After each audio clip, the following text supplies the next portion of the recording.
Hi, Michael Joseph. Oh, hey, David. How you doing, man? All right. Well, I've been looking forward to this coffee chat. This is regarding the new W-4 form Ah, the IRS is putting out for 2020 and some of the attorney antics that they put on here to make it difficult to understand how you can avoid the withholdings altogether.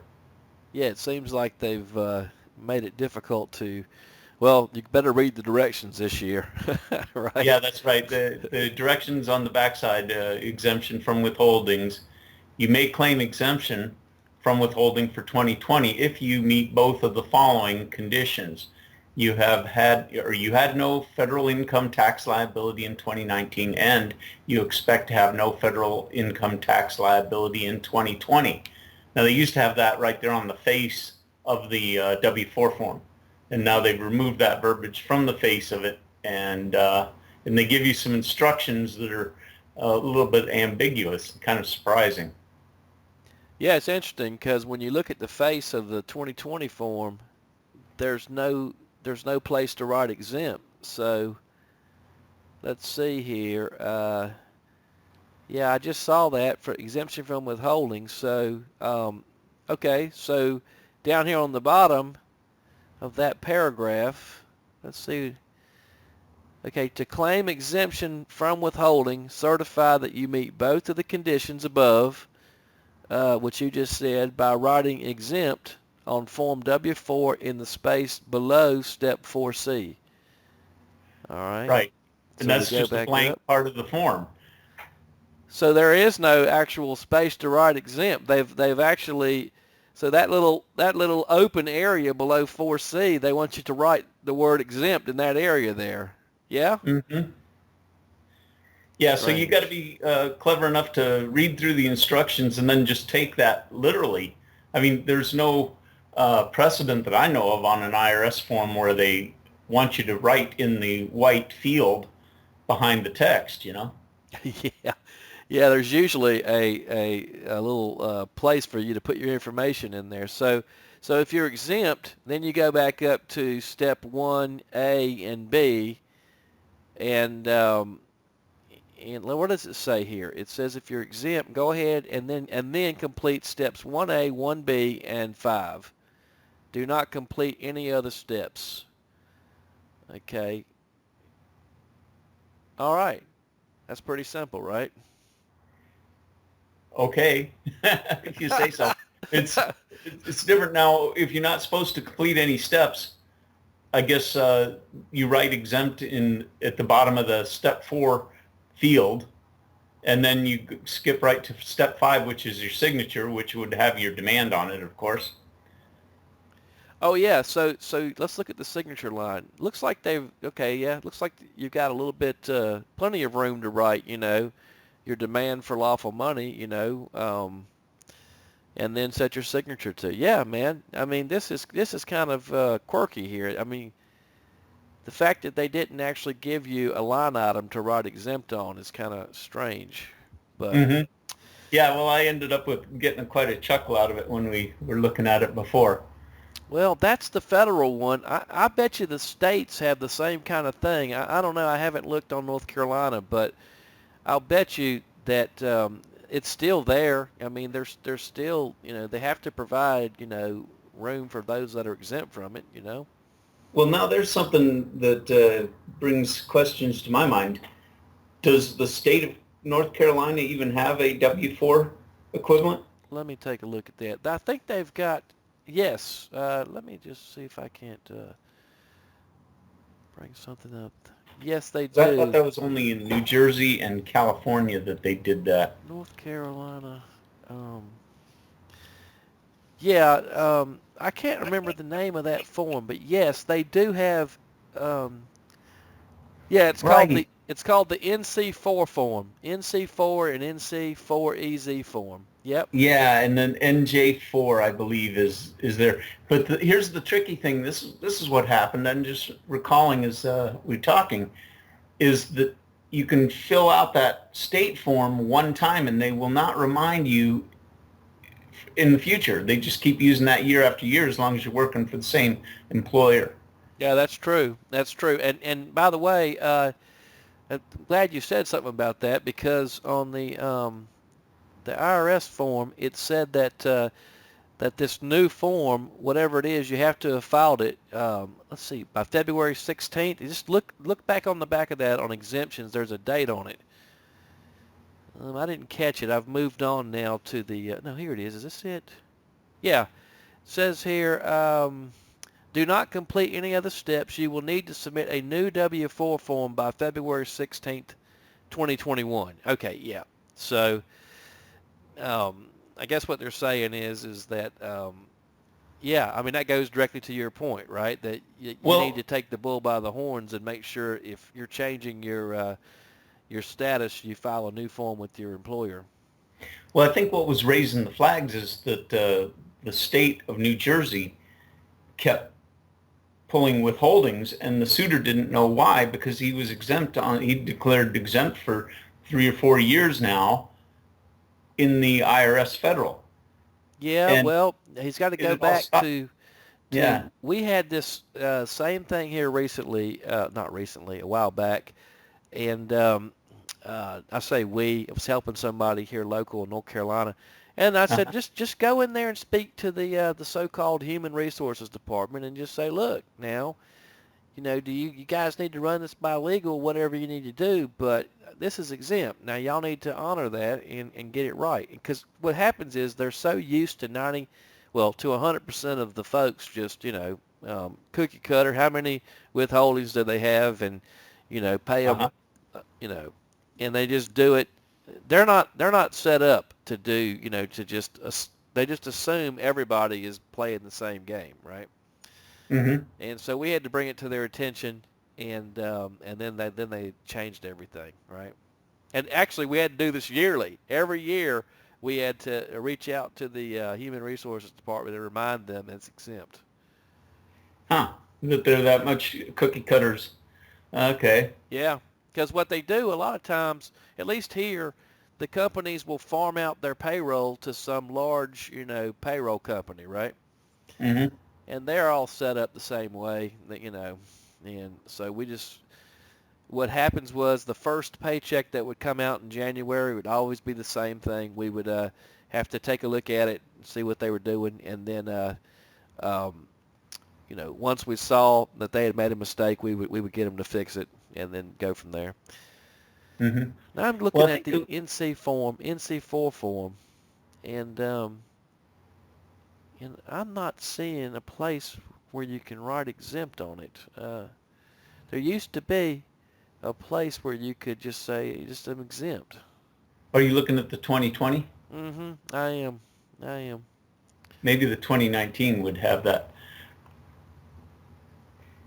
Yeah. Maybe the states are changing to this new form also.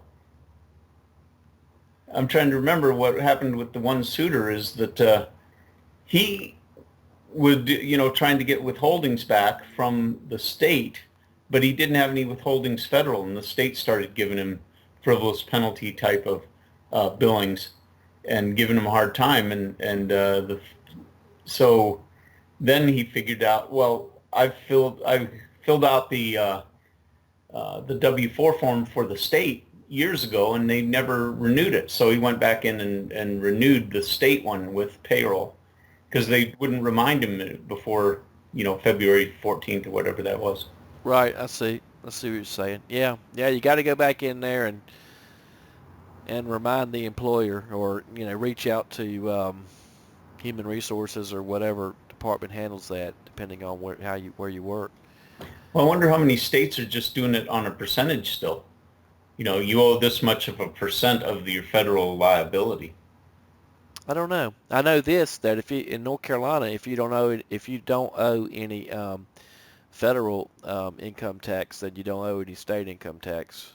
Yeah, that's right. But the thing is, you may have been contributing withholdings into a state account. Yes, that's if true. Your W-4 said to withdraw it, and you didn't renew that W-4 for the state. Yeah, exactly. I get where you're coming from. So, yeah, you got to be diligent there to go back to the HR and go make sure they've got it right on their end, I mean, it Yeah, and should it's be difficult. obvious after the first paycheck in January, though, right? Yeah, well, I think my point is more that it's very difficult to get the accounting agents for the state revenue and the federal revenue services to do their do your correct calculating for you. Yeah, oh no, forget about it. There, They just don't know how. Well, and the thing is that there was a guy, and I don't want to besmirch the guy's name, and you know I'm talking about. His last name starts with an S. I don't want to say it here on this call, Okay. um, but he sued the IRS, but he wasn't very clear in his suit, and he gave the lawyers, the judge, about 100 different ways out, Uh-huh. and it was kind of like that one guy, I believe it was either Ware or Rickman, where Uh-huh. he was like, he gave them the out of using, the court came back and said gold's not lawful money, you know what I Yeah, he mean? And gave them the metals argument. Yeah. right, and this guy gave them the birth certificate argument. The judge said, look, this guy's trying to monetize his birth certificate, and that's not, that doesn't work. Um, and Uh, anyway, I can't remember everything about this guy's argument, but he left a lot of outs for the judge, and of course the guy seized it. Well, right after that case, it made me, it seemed like the IRS grew some legs, and so did the state, and they started harassing people that were doing lawful money because it seemed like to them that they had shot the whole argument down, when in fact they didn't even touch the argument. They yeah, danced that's around it, the Mendoza's opinion. No, yeah, I'm not sure. Yeah, I think that's right. Yeah, I'm not reticent to mention the judge's name. He jumped on that Mendoza, and Mendoza, he actually conceded that the lawful money argument was good. I mean, in that the IRS backed off on those years, and then they just came in one year where he was trying to get a refund for a year that he wasn't redeeming lawful money. And that's how they came in. And then Mendoza came in and just attacked redemption altogether. Right, because I mean they had to like draw some kind of line in the sand. Because like I noticed that quite a few of the agents there, or I guess the employees or whoever reviews the returns and writes you back, they were coming back with such nonsense of beard. They were using the court case. I think it's U.S. v. Beard, but Oh, and then they were using, I think it was Long, U.S. v. Long, something like that. oh, really? And Okay. if you go and look up those court cases, you'll see that there was no reason at all to use those court cases. Mm. That's not what's happening, right? Everybody is agreeing that Federal Reserve notes are taxable. We're not arguing that at all, But you're trying to ask someone who basically got hired to basically review numbers on a sheet. You know what I'm saying? You're trying to ask them to apply the law, and they don't know the law. Are you kidding me? Right? Uh, Uh-huh. I bet you most of them have an IQ just barely above 90. So Yeah. um, you're asking someone to apply the law, and they're just not prepared to do that. So I don't know. I guess what I'm saying is it may take. I've been thinking about this a while now. It may take a case to come forward and to literally dot every I and cross every T, so that even go as far as to say we are not monetizing the birth certificate. In other words, just cut out the knees and say if you're going to try to claim this is what we're doing, that's not what we're trying to do here. Yeah, It's, it's difficult to try and pose that kind of argument. well, I okay, you could pose it in the negative. You could pose it in because from the other perspective, doesn't government ask you to prove a negative 24/7? I mean, they do, and it's impossible to prove a negative. uh-huh. So, um, so what you could do is you could take the code. If they say, okay, well, this code doesn't apply to you, right? If they, for instance, said that Title 12, Section 411 only applies to banks. Let's just say they take that argument, right? Okay. Okay. then you say, okay, well, let's read it. It says that these Federal Reserve notes are to be, issued to the Federal Reserve agents, and they're basically, now let me get it in front of me so I don't butcher this. 12 USC 411. Oh yeah, you brought this up a few weeks ago. Yeah, It's so Federal very Reserve innovative notes to be way to read that. Yeah, Federal Reserve note to be issued at the discretion of the Board of Governors of the Federal Reserve System for the purpose of making advances to Federal Reserve banks through the Federal Reserve agents as hereinafter set forth, and for no other purpose are authorized. Now, if the only purpose of Federal Reserve notes is to, it just told you, the purpose of them. So then why are we carrying them around? If the code Right. doesn't apply to us, then why are we carrying them around? Yeah, why are they issuing so many of them that they've flooded the entire marketplace? Right. So then you can't have it both ways. You can't say the code doesn't apply and then because then further along they say they shall be redeemed in lawful money on demand at the Treasury Department of the United States in the city of Washington, District of Columbia, or at any Federal Reserve Bank. All right. So that means they can be redeemed, and there has to be a demand set forth for redemption. Now, Yeah, okay, and so additionally, that means everybody, quite literally by endorsement, becomes a member bank. has to be a member bank because it says Yeah, in the middle, that's which the I math skipped behind over. it. But I've got the document in 1934 that where the restrictions and the requirements to become a member bank were completely lifted. Well, listen, so there's a difference between obligation and liability. So the obligation of those Federal Reserve notes are in the United States because the United States Congress are the principal. That's the principal. So they have the obligation of the notes in terms of the surety, but the liability of the notes are in the Federal Reserve System. All right. So you say here, said notes shall be obligations of the United States and shall be receivable by all national and member banks. Okay? So now we have member bank, and we have to look at member bank, and let's click on that and just see what we see. It says member bank. The term banks, national banking association, member bank, board, district, and reserve bank shall mean the meanings assigned to them in section 221 of this title. So we have to go there and look at that. But the point is that clearly we're using them, we're receiving them, we're transferring them in order to get possessions on things, and so if we're making a use of them, then how can you say in the negative you make the argument that you're trying to cut off my remedy to redeem it, and then in the positive then why am I holding them? If they're only supposed to be used internally to the member banks or to the Federal Reserve banking system, to reserve banks, then why are the people holding them?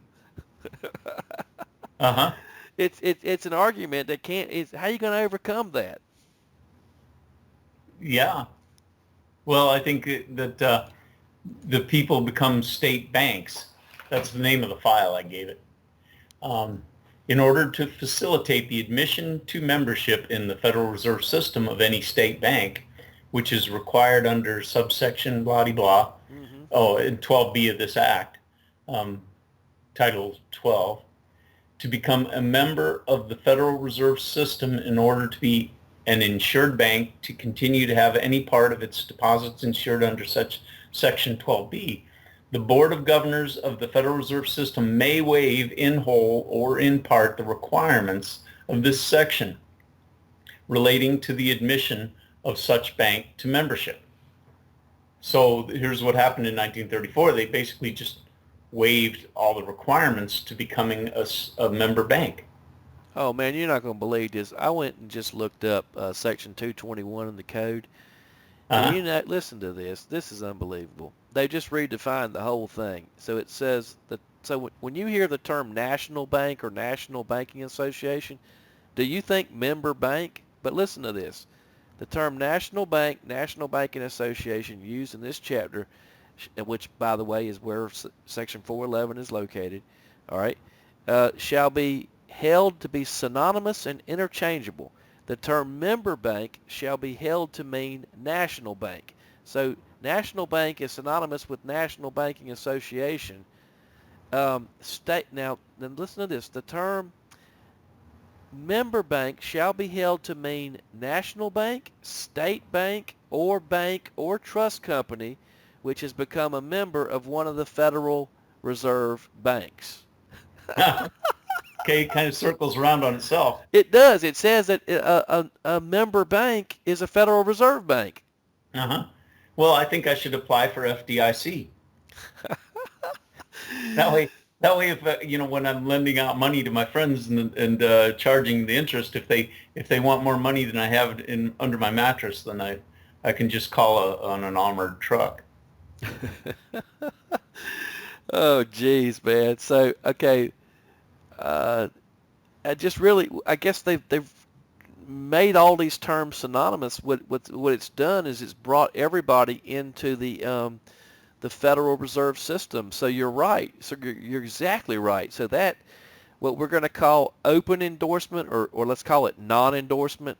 By the way, Uh-huh. let me make myself clear. If you're not making a demand for lawful money, then you're actually endorsing the Federal Reserve System, right? Are we on the same page? Yeah, that assumption seems to be what they would want, and it sure makes sense since everybody's doing it. Yeah, which is going to bring you into the Federal Reserve System, which, brings you into that status of member bank, which is synonymous with national bank, National Banking Association, trust companies. I mean, gosh, it's unbelievable, really. Okay, well, I'll slip this image over to you from, about the member banks, people becoming the member banks, and also I'm going to slip the image over of the pocket stamp that I use for my signature. Okay, great. It's kind of hard, and if they really, I feel that they have to identify me by a scribble, I wipe my thumb on the ink on the pad and then put my thumbprint touching the stamp. I never even scribble anything anymore with paper. And when I'm on a digital pad, I just write lawful money as big as I can in the digital pad with a period behind it, meaning that's all I have to say. Exactly. I was up at one of those contractor stores. I won't mention the store yesterday, and I had to return some stuff, and I said, look, I paid cash. And the guy said, well, I need your driver's license, and I said, no, you don't. I paid cash. I said, if I was Oh, wanting credit, then sure, but I paid cash, so just give me my cash back. he said, yeah, he said, well, you need to sign right here. I said, sure, be happy to. Wrote lawful money in big letters. yeah, You know? that's good. That's great, and that's something that he's trying to get your driver license out of you. That's just unbelievable, really. He said, why are you so reticent to show me your driver's license? I said, because someone's got to stand up for privacy. And if nobody has any courage to stand up and toe the line, we're going to lose all of our privacy, And Yeah, you know, they used to have you sign on a clipboard, and everybody they'd talked into signing before would be above you. So one day I pulled out my camera and took a picture of it, and they go, "What are you doing?"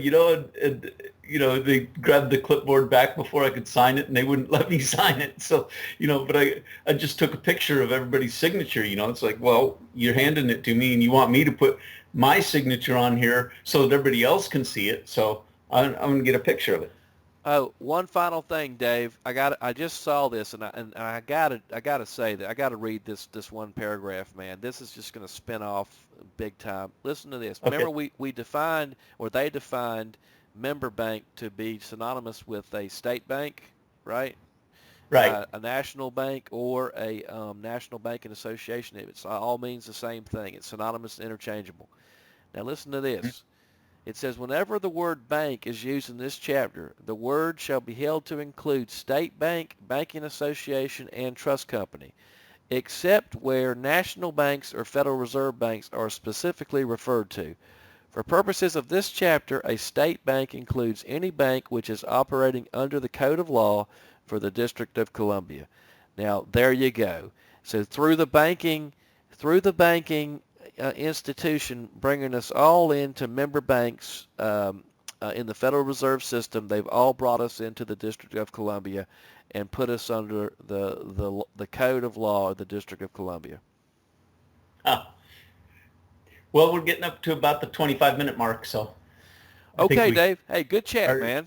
the attention span issue, and so I think that's wonderful that we developed that into some very interesting innovations about member banks and people. Absolutely, absolutely. Hey, well, listen, it was a good chat. I'll see about getting this, and good talking to you. You too. Talk to you later. Okay, bye. See you.